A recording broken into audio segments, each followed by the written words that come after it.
안녕하세요. 황녀의 싸다가 토크 시간입니다. 네, 오늘의 황녀 사연은요. 재산을 물려받은 시부모가 사기를 당한 지 8년째인데 정작 본인들은 사기 당한 줄 모르고 있는 것 같아 너무나 마음이 답답한 어느 한 며느리분의 사연입니다. 사연 읽기 전에 구독과 좋아요, 많은 공유 부탁드릴게요.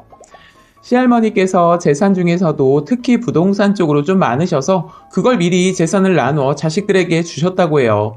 그래서 저희 시댁은 30억 정도의 거액의 부동산과 재산을 물려받으셨다고 합니다. 덕분에 신랑은 초중고를 엄청 윤택하게 보내고 살았었다고 하네요. 그렇게 남부럽지 않게 살다가 신랑이 대학교 때쯤 시부모께서 그 많은 전 재산을 모두 어디에 투자하셨다고 해요.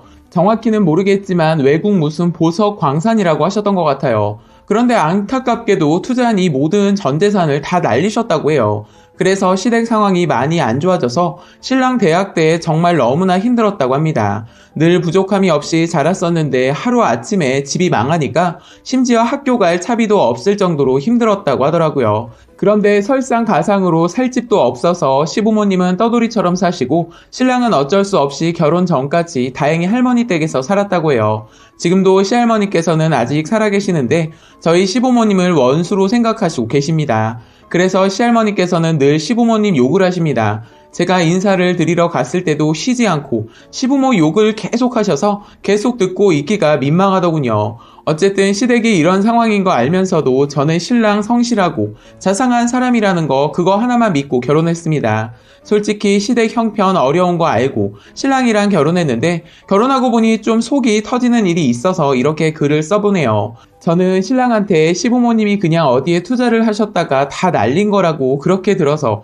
그렇구나 라고 생각했었는데 시어머니께서 자꾸 하시는 말이 그건 날린 게 아니고 투자한 거야. 그리고 좀 있으면 그 돈이 이제 들어올 거야. 조금만 기다려라. 너희 결혼할 때 내가 아무것도 못 해줬는데 돈 들어오면 내가 집 해줄 거야. 이런 말씀을 계속 하시는 거예요. 저는 어머님이 상심이 너무 크다 보니까 그렇게 믿고 싶으신가 보구나 라고 생각하고 그런 소리 아무리 하셔도 그러려니 했어요. 그런데 그렇게 얘기한 지가 벌써 3년째예요. 그런데 얘기를 듣다 보니 이상한 점이 있더라고요. 그 투자한 곳이 그 남자 이름으로 되어 있는데 아직도 그 남자와 매일같이 통화를 하고 있더라고요. 참고로 저희는 시댁이랑 같은 동네라서 시어머니를 거의 매일 뵙다시피 하는데 어느 날 제가 그 통화 내용이 궁금해서 어머니께 달라고 해서 들어봤어요. 통화 내용은 보통 안부나 일상적인 내용의 통화를 하다가 꼭 돈 얘기가 나오더군요.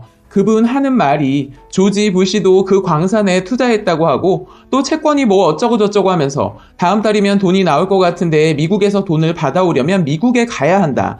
미국 들어갈 돈이 없어서 못 갔는데 이번 주엔 돈이 진짜 나온다고 하니까 홍콩에 들어가서 받아올 거다. 그런데 홍콩까지 왔는데 계좌 사용료가 300이 밀려서 돈을 빼내올 수가 없다. 이런 말도 안 되는 개소리를 하는 거예요. 저는 통화 내용을 듣다 너무 어처구니가 없어서 어머니께 말씀드렸어요. 어머님, 이거 진짜 사기예요. 더 이상 이분하고 알고 지내는 것도 안 좋을 것 같아요. 그리고 전화할 때마다 돈을 요구하잖아요. 어머님이 속고 계신 거라고요. 요즘 세상이 어떤 세상인데 이런 걸로 사기를 치고 다니는지 어처구니가 없네요. 누가 이런 걸 믿어요. 어머님 너무 순진하신 거 아니세요? 어머님이 자꾸 이분 전화를 받아주니까 자꾸 돈 요구하는 것 같아요. 다음엔 절대로 그런 말들 받아주지 마세요. 아니, 아예 통화를 하지 마세요. 라고 말씀드렸더니 어머님이 화를 내시면서 내가 얼마를 투자했는데 부정타게 너 지금 무슨 말을 그렇게 하냐? 이럴 거면 집에 오지 마라 하시더군요. 옆에서 지켜보고 있기 너무 속상하고 제 말은 안 들으셔서 신랑 설득해 어머님한테 보냈어요. 그래서 신랑이 어머님한테 번호를 달라고 했나봐요. 그랬더니 어머님이 거절을 하셨나봐요. 신랑이 끝까지 설득해서 그분 번호를 알아내자마자 신랑이 보다 못해 바로 그분과 통화를 했나봐요. 그런데 그 사람과 얘기를 하면 할수록 딱 봐도 그놈들이 사기꾼인 거 알 것 같다고 하더라고요. 그런데 문제는 엄마가 그렇게 안 믿고 있으니 어떻게 해야 할지 모르겠다고 하면서 신랑이 걱정을 말도 못하게 하면서 저에게 전화를 했더라고요. 그래서 시어머니 조금만 더 설득하고 오라고 했습니다. 그래서 신랑이 너무 걱정되어서 엄마를 설득하다 결국 엄마한테 그놈 사기꾼이라고 얘기를 했다가 엄마랑 자기만 싸움만 하다가 왔다고 얘기를 하더라고요. 그리고 무엇보다 그렇게 그놈이 계속 시어머니한테 전화를 해서 돈 얘기한 지가 벌써 8년이 넘었다고 하더라고요. 솔직히 저는 이해가 안 가는 거예요. 너무나도 큰 돈을 투자하셔서 쉽게 포기가 안 될 수도 있지만 지금까지 상황을 봤을 때 아니라는 것이 누가 봐도 보이는데 두 분만 눈을 가리고 귀를 막고 계시니 답답할 노릇입니다. 이대로 모른 척 하기에도 너무 큰일인 것 같아 자꾸 제가 나서보지만 두 분이 워낙 확고하셔서 설득 또한 안 되네요. 그리고 포기를 시키는 것 또한 엄청 힘이 듭니다. 그런데 지금 시댁에서는 정말 돈 나올 구멍이 하나도 없는데 왜 그분이 어머니께 전화를 하는지 궁금했어요. 그렇다고 저희한테 손을 벌리시거나 피해를 주시는 부분 또한 전혀 없는데 뭘 믿고 그 사기꾼이 왜 계속 어머니께 전화를 하고 돈 얘기를 하면서 희망의 고문을 계속하는 걸까 하는 생각이 들었었어요. 그런데 우연히 어머님이 흘려 하시는 말씀이 있었는데 그걸 듣고 경악했네요.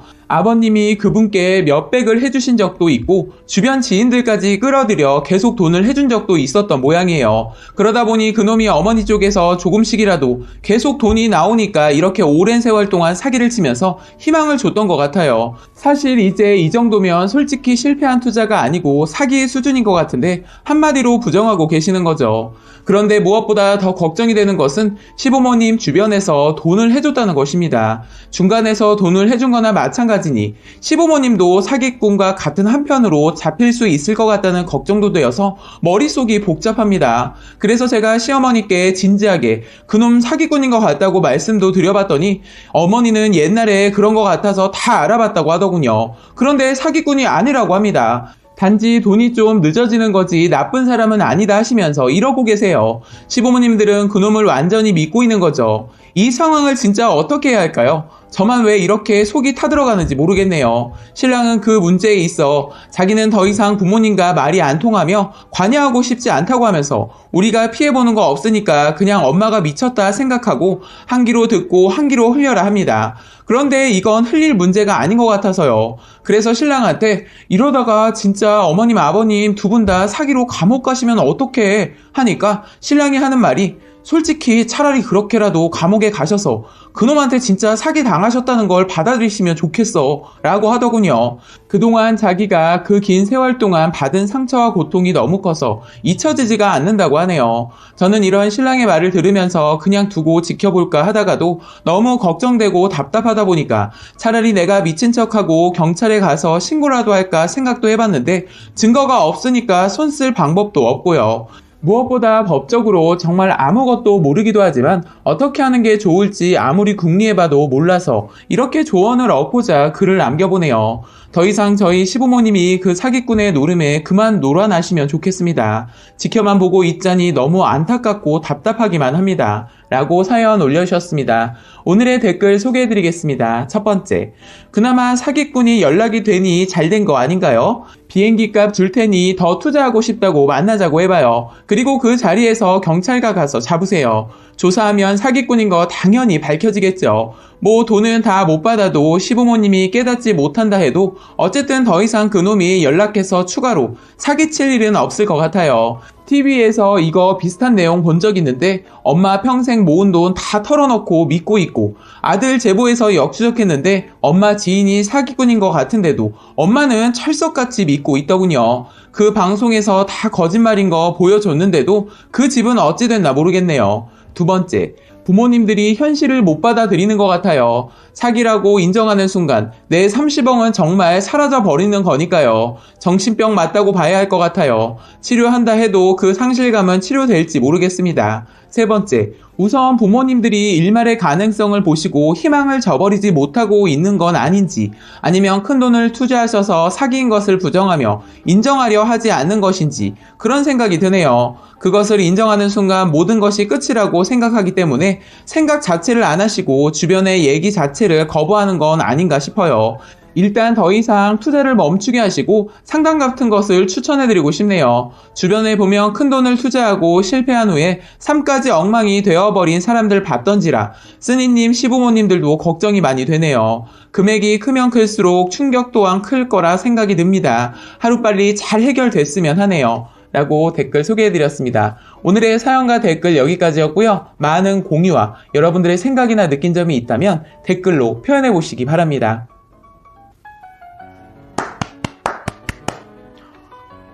애들이 바보야? 빨리 경찰에 가서 신고를 해야지. 그거 무슨 뭐 자기는 뭘 모른다고 가만히 있으면 어떡해.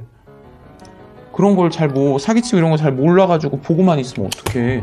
빨리 경찰에 가서 신고를 해야지 이 사람들아. 젊은 사람들이.